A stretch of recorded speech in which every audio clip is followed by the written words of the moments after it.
No one we know is particularly fond of taking out the garbage. How about the prospect of not being able to get rid of it at all? When a barge full of garbage from New York was turned away from its destination in North Carolina, it set off on a 6,000-mile odyssey. It's become something of a national joke.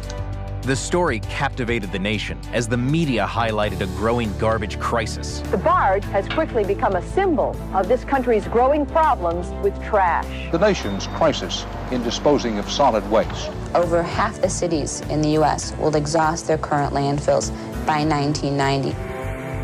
A quarter century later, the entrepreneur behind the barge fiasco remains defiant. I thought it was a very good idea, and still do.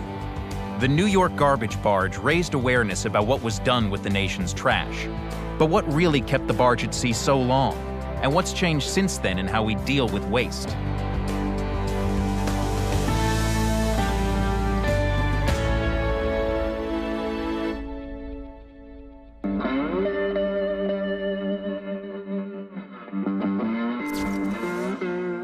In 1986, a once successful Alabama builder named Lowell Harrelson was headed for bankruptcy when he heard about an opportunity 1,200 miles away.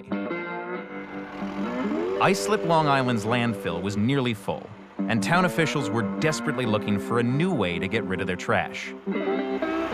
They seemed like they were willing to cooperate, and we agreed to make a test run, one trial run, to see if my grand idea was really workable. Harrelson's grand idea was simple: to ship Islip's garbage by barge to landfills in the South. But he needed help from this man, Tommy Gesuale, owner of the only private dock in New York City licensed to barge garbage. They had no one who knew anything about barging and garbage.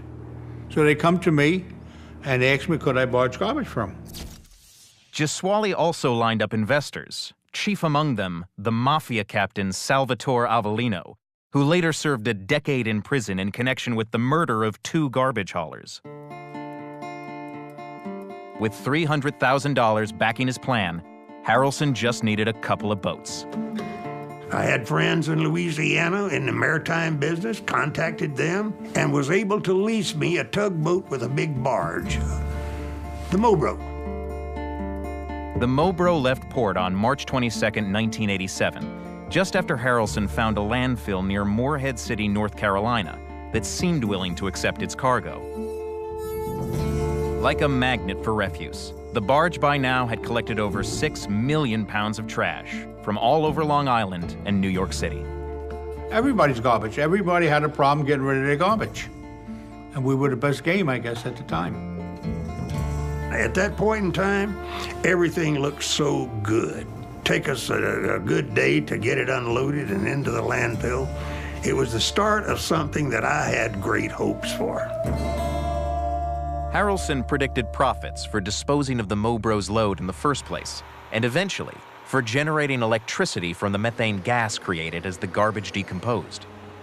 It was an idea that I had read about. A lot of experts said it's a coming thing, so I just arbitrarily on my own decided to give it a whirl.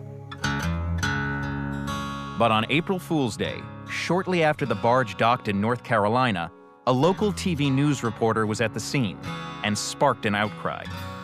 The first call we got was, you're shipping New York City's rats down to us. And I said, no, first there was no rats on it. No one said a barge load of waste. It was a barge load of New York waste. As Gesuale remembers it, the pivotal moment came when a state environmental official spotted a bedpan on the barge. And they claimed, because of the bedpan, that the barge had hospital waste. So we were told to get it out of there. The barge then headed for a landfill in Louisiana, but when it got there, state officials again barred it from unloading. There could be infectious waste from hospitals. There could be hazardous waste. A homeless garbage barge. That's when the story exploded. Dripping brown ooze of possibly infectious material. The governor of Louisiana threatened to send out the National Guard if the barge tied up there. The vagabond barge has become an international issue. The most watched load of garbage in the memory of man. 6 ports have already refused the refuse. The barge has been chased away by the warplanes of 2 nations, and now it's anchored here, 5 miles off the coast of Key West, Florida. Still loaded with tons of garbage, still unwanted. It was like a brush fire, you know. It was fun to belittle this barge full of garbage. Take your barge up into the Gulf of Persia, and there is Iran. Dump it right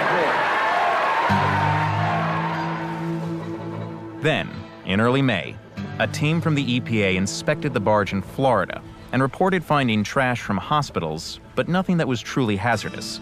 So the Mobro headed back to what seemed like its last best chance, New York. From here to there and back again. But when it reached New York Harbor, 2 court orders blocked it from unloading. Nobody in an elected position could afford to take this tainted, mythologically frightening load of who knew what into their community. As New York City's sanitation commissioner, Brendan Sexton faced public fears that seemed to be multiplying. We don't know what kind of tropical vermin is in that garbage. We don't know, it's been sitting in the sun for 6 weeks. Beyond the health worries, the media and experts often portrayed the Mobro as a symbol of a growing national problem. That landfill space was becoming scarce, and we were fast approaching a point of crisis. We've about run out of places to throw away our throwaways. By 1990, according to one federal survey, at least 27 states will be critically short of space to dump garbage. When the county board in Sussex last month proposed opening a new garbage collection site, the residents were outraged and showed it. We are running out of places to dump. But on May 12th, a place to dump the Mobro's load appeared in, of all places, Islip, the same Long Island town that had originally rejected the trash. We'll take it because we think for a one-time situation, we should do it and get it behind us. In fact, state regulators had granted Islip the right to expand its landfill by nearly 1 million tons, a financial windfall for the town. But before they could take the Mobro's load, a judge ordered that it all be burned in a Brooklyn incinerator. And that's what happened, over 5 months after the barge left port. Harrelson has become the butt of jokes and ridicule, and today in frustration, he gave up. The only thing I could do is get out of the way and let it go back to Brooklyn, New York, to the incinerator and die its death. Be done with it. In the end, when we unloaded the barge, it was essentially scrap paper, newspaper, cardboard. There was enough few isolated things so that I found this pink plastic yo-yo, and that wound up in the newspaper. It made clear how overblown everybody's fear had gotten. A month before the trash was burned, Greenpeace activists hung a banner. Next time, try recycling. The amount Americans recycle had climbed slowly till the mid-'80s. Then it shot up, more than tripling in the years since.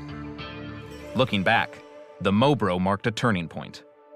I think that the whole experience was extremely useful in getting people to say, oh, I actually have to worry about what happens to the trash after I put it out the back door, you know? I mean, somebody's going to do something with it or fail to do something with it. But in their coverage of the Mobro, the media often failed to explain a crucial bit of backstory. In the 1970s and 80s, new regulations forced thousands of small polluting garbage dumps to close. And that's what really set off all the panic about declining landfill space. We can start with the wasting right away. Decades later, waste experts like Alan Hershkowitz admit those fears were unfounded. We were saying, oh my God, we went from 10,000 to 5,000, from 5,000 to 2,500 landfills. They're disappearing. So it really did seem like a crisis, but it wasn't. Because as these smaller open dumps were appropriately closing for environmental reasons, larger regional landfills existed and were being built. But most of these big new landfills are far from cities, which means that trash has to travel.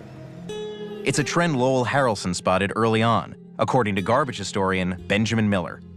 The Mobro was considered a big deal because 3,000 tons of garbage traveled 6,000 miles. In New York City today, every day, about 23,000 tons of garbage leaves the city and travels a cumulative over 500,000 miles to states like South Carolina, Virginia, Pennsylvania, Eastern Ohio.